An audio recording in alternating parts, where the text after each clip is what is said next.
everybody, another day, another tutorial. Remember, this week I'm testing out posting one video a day, and as I mentioned in my last video, that means these are going to be a little bit shorter.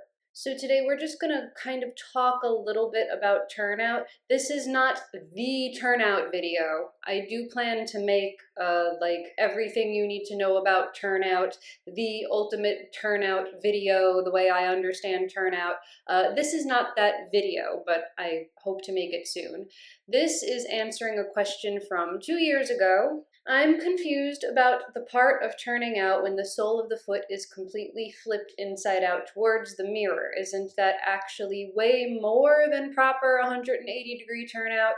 Like if your supporting leg is fully turned out and then your working leg should be the same, but that would be flat to the side of the body with the sole of the foot downwards to the floor. The flipped open foot is kind of ugly and just past 180 degrees ankle flexibility. So I am going to stand at the bar for this one just because I'm having a lot of back pain and weakness in my leg, so I do actually need the bar for a little bit of support today.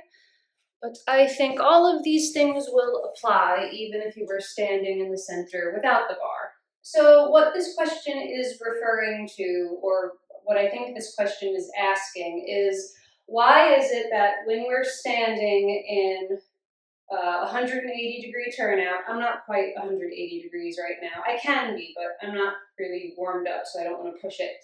But if we're standing in 180-degree turnout, and the leg, so like I'm still maintaining this 180-degree turnout, right? But if I were to pick up the leg, isn't that still 180-degree turnout? Didn't I just follow that path from when my leg was on the floor? So why is it then, like, why are teachers asking that we rotate even more past the point of 180 degrees and show the inside of the sole to the audience? I don't really know why. But I do know that turnout is a practice. It's something that you continuously apply.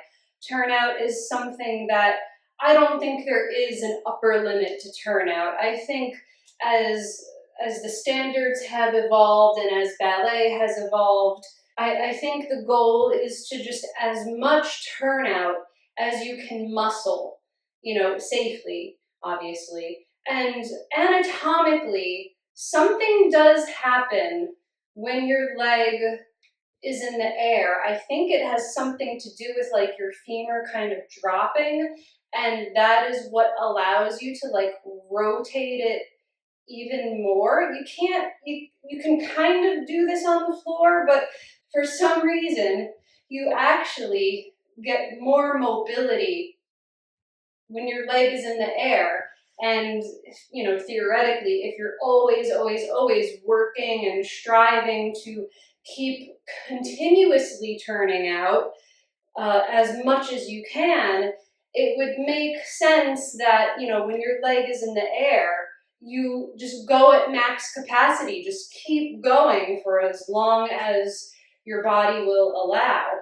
And the very last bit of that question/comment said anything past 180 degrees is just ankle flexibility, right? Well, yes and no. You cannot achieve 100% of your turnout from your hips. It's not anatomically possible. That's where it should start. That's where you should think of it activating, and that is where most of your turnout comes from. But you do actually use the knees a little bit, and the remaining of your turnout comes from the ankle. I have attended, kind of secretly, a dance lecture from the physical therapists and doctors at the NYU Langone Harkness Center for Dance Injuries. So these are former dancers, these are physical therapists that work specifically with dancers, and they were giving this whole lecture about ballet technique, injury prevention, and they had a little snip talking about turnout. And they said, in all actuality, only about 75 to 80% of the turnout comes from the hips. A little like 5-ish% comes from the knee, and the remaining like 10 to 15 or whatever, or 20, I forget, I can't math, but the remaining turnout actually does come from the ankle. And you should not rely on the ankles. We know this, right? We should never just jam our ankle out and be like, oh, look, I have turnout, because you're rolling on your arches, you're twisting your knees. Like, that is all unsafe stuff. But if you just like pick up a leg and rotate it from the hip, and you can still squeak out a little extra, maybe like an inch, by using these muscles surrounding the knee, and by kind of, it feels like winging, you know, where you kind of shorten the outer part of your foot and lengthen the inner part of your foot. That's basically like where winging comes from. And the heel forward is kind of like the finishing touch of your turnout. You know, turnout does start up here, but it has to finalize somewhere. And if you're constantly rotating, like even in these muscles, like you even feel your calves rotating, it does eventually spread into the heel, and then you have this heel forward thing. And you can kind of test this out yourself. You can start in parallel and turn out your leg. And I don't know if you've ever had the mean teachers that I've had, but they would like balance a cup of water or like a cup of hot coffee on your heel and expect you, I guess I'll turn out the standing leg too, and expect you to keep balancing it the whole way. Oh, and I'm actually feeling my sartorius muscle light on fire when I do that.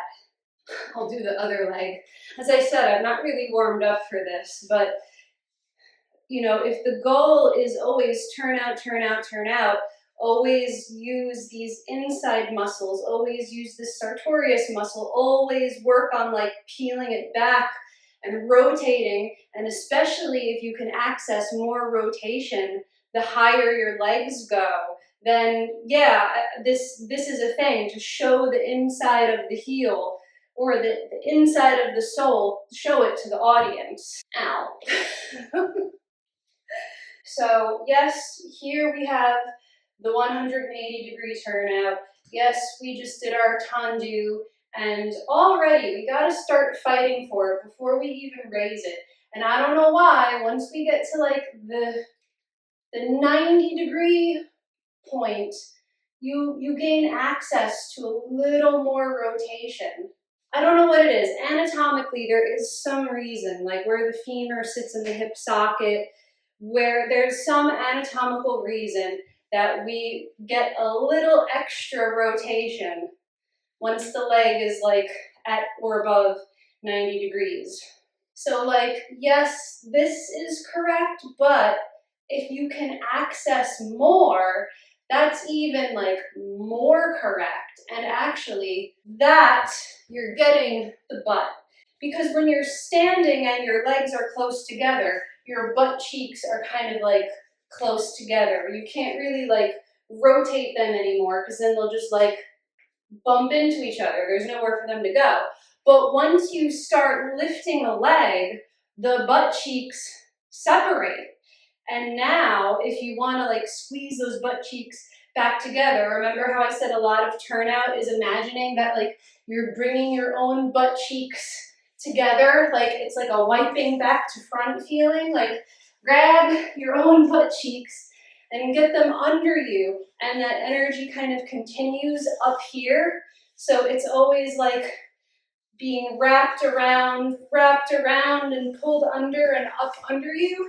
So once your leg is in the air, your butt cheeks just separated. You now have space between your butt cheeks, you know, and if you were to leave that space between your butt cheeks, that's kind of incorrect, and that's unstable, and it's also, you're not using your butt. But if you get those butt cheeks to meet and bring them back together, that's where you get that extra rotation. So if anything, this is the more correct way in terms of safety and turnout technique. If you're using those butt muscles and using the continuous rotation, like the whole time, this rotation should naturally happen. And it's a continuous feeling, and that's why it leads to the heel, you know, this like ankle turnout. Because remember, the remaining like 15 or something percent of turnout does actually come from the ankle. Presenting the heel forward and the heel leading movements is a part of technique. It's also just like an aesthetic thing. You know, the thing that separates ballet from a lot of the other dance forms is that we have turnout.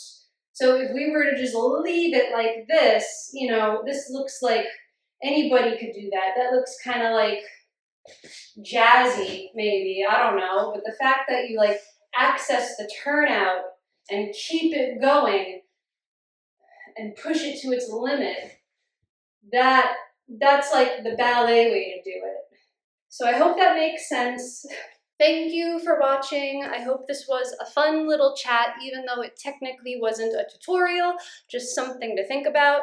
And if there's somebody else out there that knows more about the human anatomy and physiology and kinesiology and physics and all that stuff, and you can explain better why we get more turnout as the leg goes higher, please, please, please leave a comment and let me know, because like I know that it's a thing, I just don't know why. I don't know how to explain it.